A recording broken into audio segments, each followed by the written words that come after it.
Are you trading your healthiest years for a bank balance you might never enjoy? Stop negotiating with fear.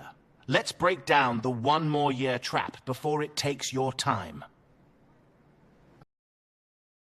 All right, let's talk about something so many people get stuck in. It's this idea, this trap, that just one more year of work is always the safest plan.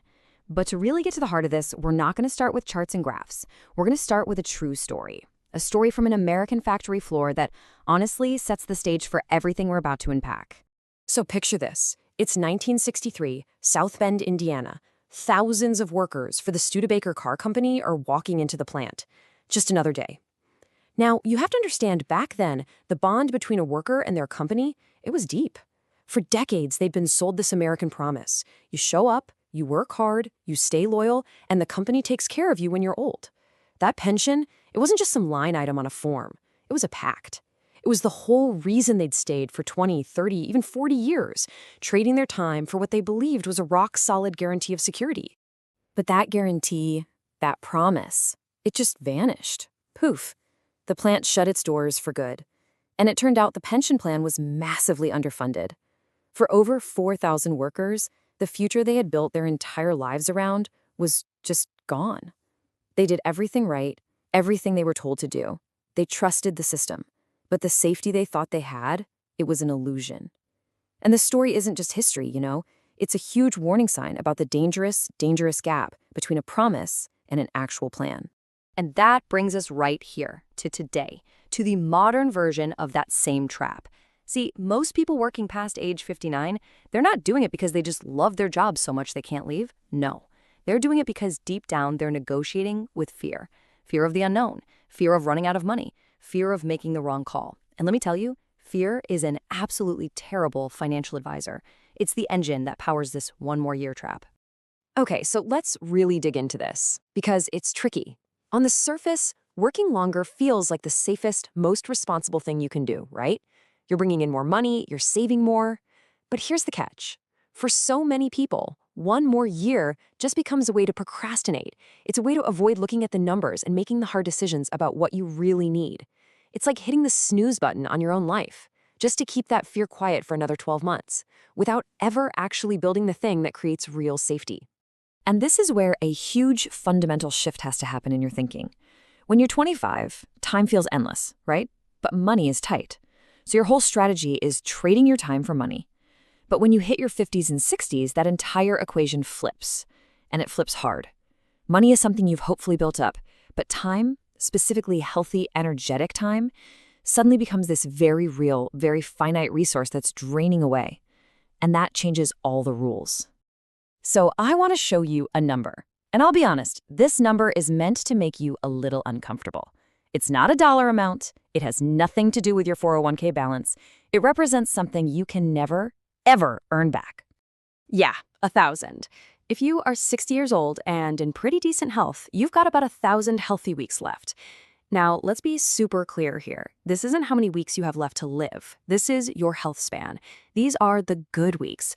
The weeks where your body cooperates, where you can climb a mountain or get on the floor to play with your grandkids or travel without it taking a week to recover. These are your prime retirement years, and there aren't an infinite number of them. And when you break it down like this, you really see what's at stake. 1,000 weeks? Well, that's maybe 20 really good summers, 20 holiday seasons with the family. It's a finite number of adventures where your body is still up for it. And here's the most important, the most brutal part. You cannot buy these weeks back with more money later. Every single one more year you decide to work, you're spending 52 of these irreplaceable weeks. And you just have to ask yourself, is the trade-off worth it? So the only way to fight back against that vague, paralyzing fear is to replace it with something solid. And the best weapon against fear isn't just wishful thinking. It's clarity. It's math. It's time to stop guessing and start knowing. And I'm not talking about some complex Wall Street formula. I'm talking about the simple, powerful math of your own life. Look, here's a framework that forces that clarity. It's just 3 numbers. If you're anywhere near retirement, you have to know these numbers like the back of your hand. Number 1, your baseline monthly spending, not your dream vacation budget, but what it actually costs to run your life. Number 2, your guaranteed income floor, stuff you can count on, like Social Security or a pension. And number 3, the most important of all, the difference between them, the gap. Let's just run a super quick example. Say your baseline expenses, mortgage, food, car, insurance, the essentials, it all adds up to $5,000 a month. And let's say your guaranteed income floor, maybe from Social Security, is $3,000 a month. Well, there it is. Your gap is $2,000 a month, $24,000 a year. That number, that is your mission. That is the only job your investment portfolio has to do. It doesn't have to fund your entire existence. It just has to fill the gap. You see how this simple math just changes everything? It takes this huge, scary question, do I have $1 million, is it enough?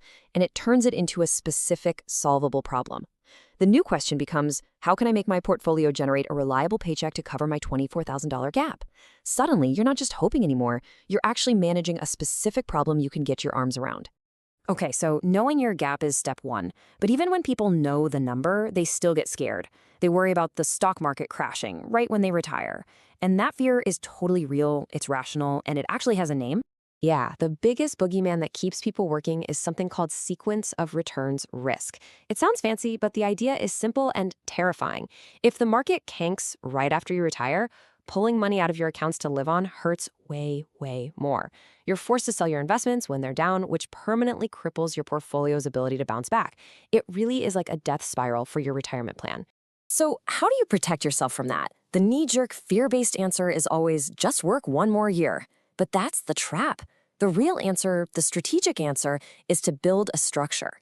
You build what we can call a bridge bucket.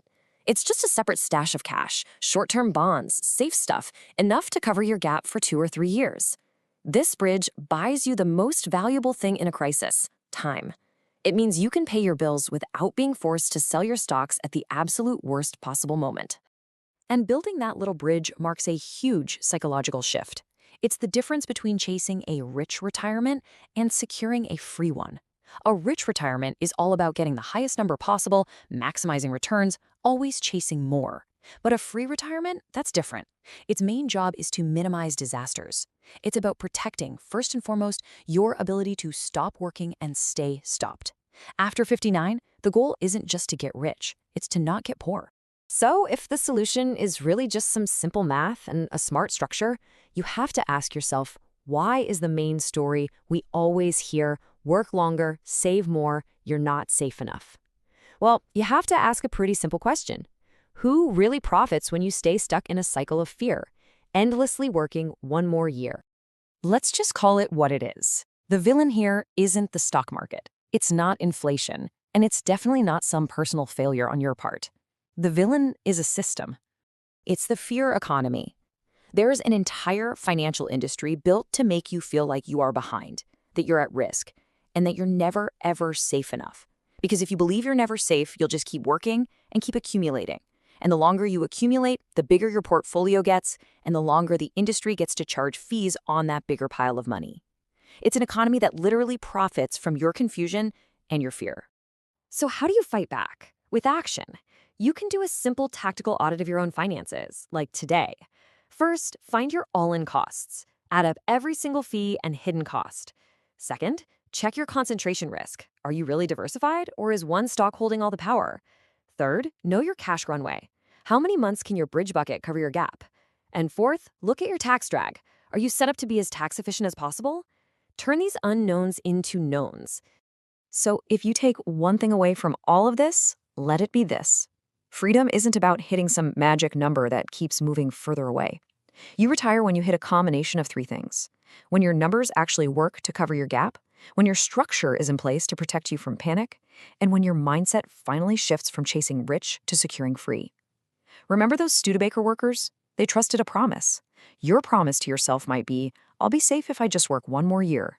But real safety isn't a promise you wait for, it's a structure you build. And the real question is, what priceless, unrecoverable weeks are you spending while you wait?